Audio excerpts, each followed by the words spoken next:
Good morning to our lecturer, Encik Muhammad Takim bin Salahuddin, and to all my group members. Before starting this debate, first of all, let's thanks to God because of His blessing we are able to be here.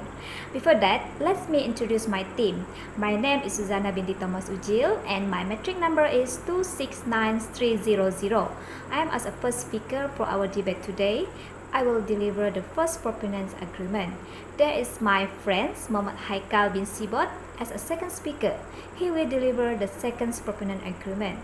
Let's introduce yourself, Haikal. Thank you, Susanna. Good morning, ladies and gentlemen. My name is Muhammad Haikal bin Sibot. My metric number is 267167. I am as a second speaker, and for our third speaker is Susan Wong. She will rebuttal the argument in the contra side. Hi, thank you Mr. Muhammad Haikal. A very good morning to everyone. My name is Susan Wong. My metric number is 268676. I am a third speaker for this debate. And next, our fourth speaker is Mr. Asmil bin Aif. He will be the second opposition speaker for our debate. Thank you, Susan Wong. Good morning, everyone. My name is Asmil bin Aif. My metric number is 268312. I am as a fourth speaker, and also I will deliver the conclusion with speaker 1. Thank you. Thank you everyone. I'm pleased to welcome you all to the debate for English Proficiency 3. The topic being debated today is parents a crucial part in monitoring teens' internet use. Today, we are now in world without border, which using internet to get more information from others without going to the place. The internet has changed our lifestyle. Everything in our life has become more fast-paced and everything has completely changed, from the way we shop to the way we work and also communicate with others. In almost everything we do, we use the internet. As an adult, you know how to protect yourself from the danger of internet, but children, especially teens, the most likely don't.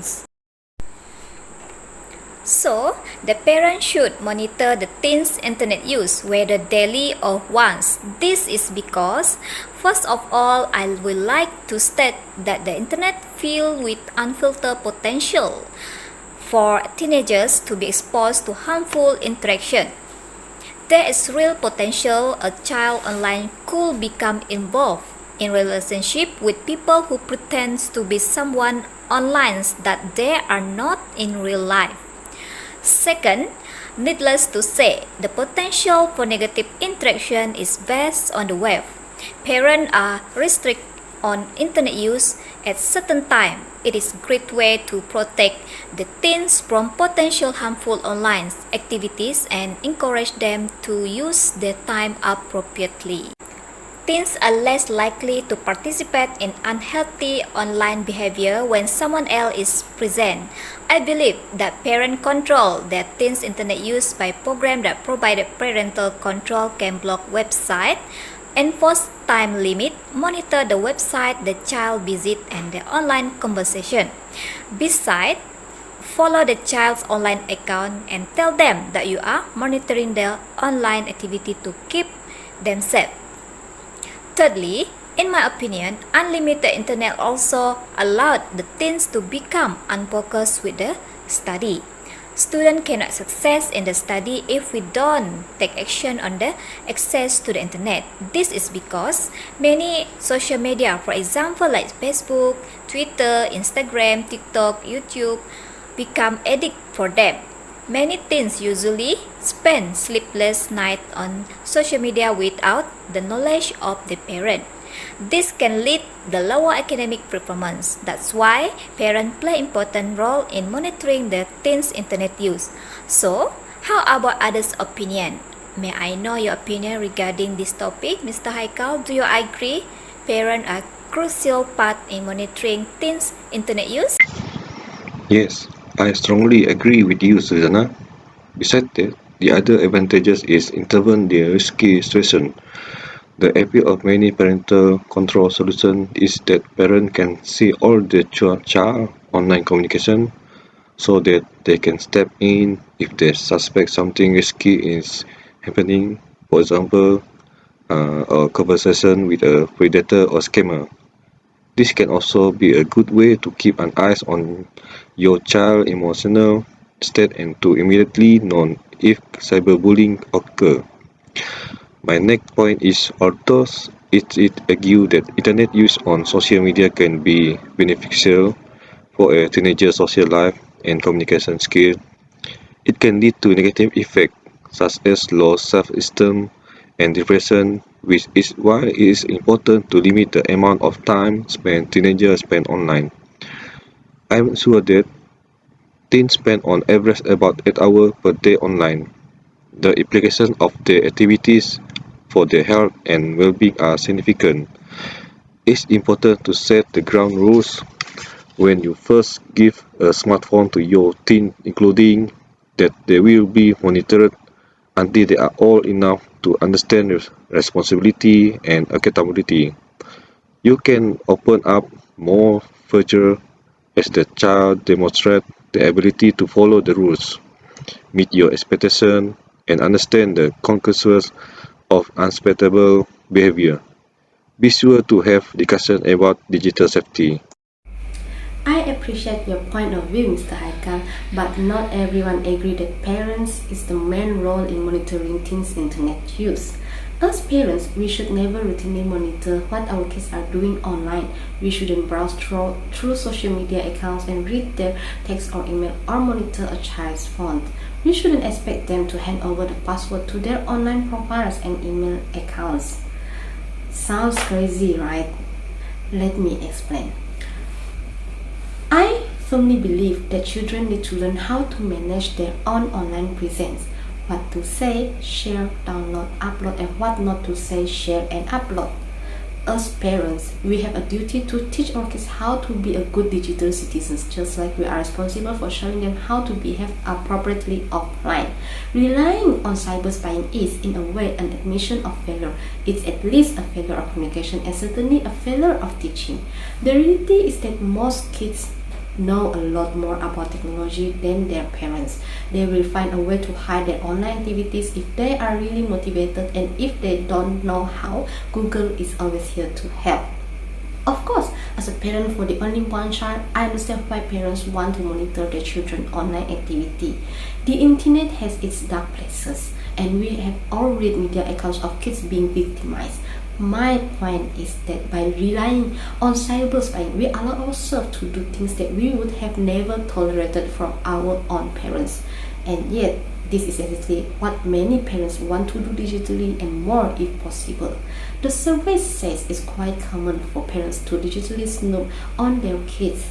According to a recent Pew Research study, more than 60% of parents monitor what website their children are visiting and what they are doing on social media.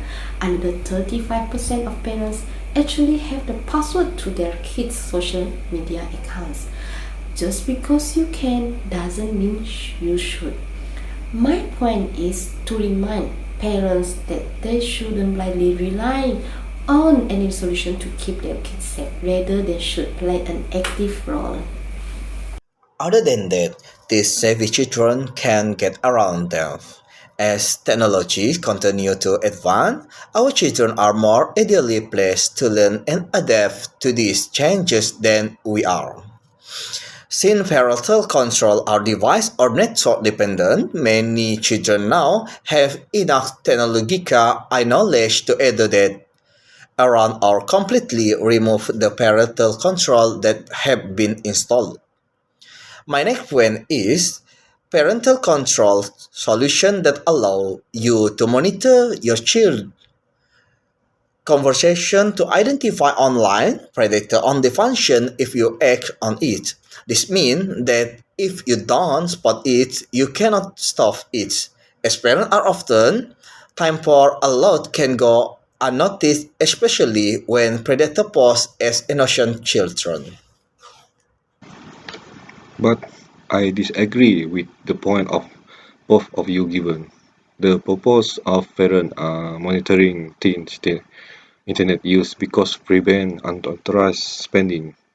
We have all heard the story about children who have accidentally spent a ridiculous amount from the parent bank account while playing a game or using an apps.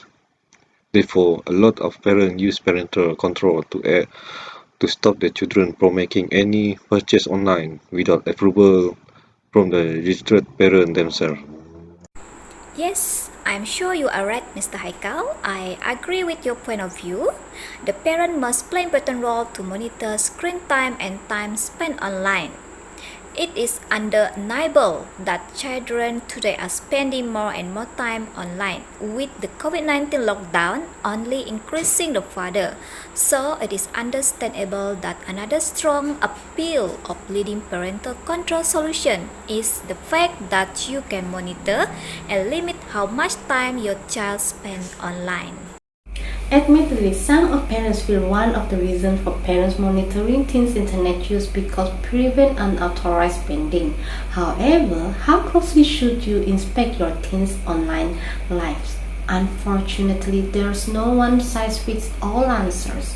Teens who are cautious and responsible, for example, can almost certainly enjoy a longer digital leash than those who have shown themselves to be impulsive on or offline. The teen who mostly uses her phone to peruse Pinterest probably needs less supervision than the one who is obsessed with TikTok or Facebook. Regardless of how closely we decide to monitor our teens' life digitally, no amount of surveillance can take the place of having a sturdy working relationship with them. For that reason, we all want to let our teenagers know if we are watching how they use technology or keeping digital tabs on their whereabouts. Otherwise, we won't be able to have the valuable conversations needed to help us make sense of whatever we happen to discover online. Unmonitored teen porn may be affected with virus and Trojan if someone install an app or view an ad. Teen may unintentionally download Trojan and virus when inside a computer or porn virus and Trojan may comment identified tip. Teen password, file, folder, and keystroke may be hacked. One post scammer may corrupt the information. This is an issue that must be avoided. Parents should monitor the file their children download and the website they visit. For example, the Chinese government may be employing virus and Trojan to target Hong Kong demonstrator porn. Even though it is having an advantage and disadvantage during parent monitoring teen internet use. They should know which one is the better for their children during surfing the internet. They also can make a different thing like camping, fishing, and so on to avoid their children depending on internet daily. To keep a healthy relationship with teen, it is always better to interact with them and become friendly as they can share with you every problem and you can help them figure out the solution of the issue. Thus, you can install parental control software if you feel that your children is on the path of doom, so that you can control him or her to choose the right direction by spying on all their activities. In a nutshell, there are advantages and disadvantages for teens' internet use. It simply depends on how you as a parent raise them and which content you introduce them to. Bear in mind that there are both positive and negative effects of internet. In this way, you can not only help our child to take advantage of its benefits, but also you can protect them from its harmful effect. I guess that's all for our debate. I'm representative of our group. Apologize if there are any mistake and my speech or behavior either intentionally or unintentionally. Thank you everyone for attention and cooperation. That's all from us. Thank you.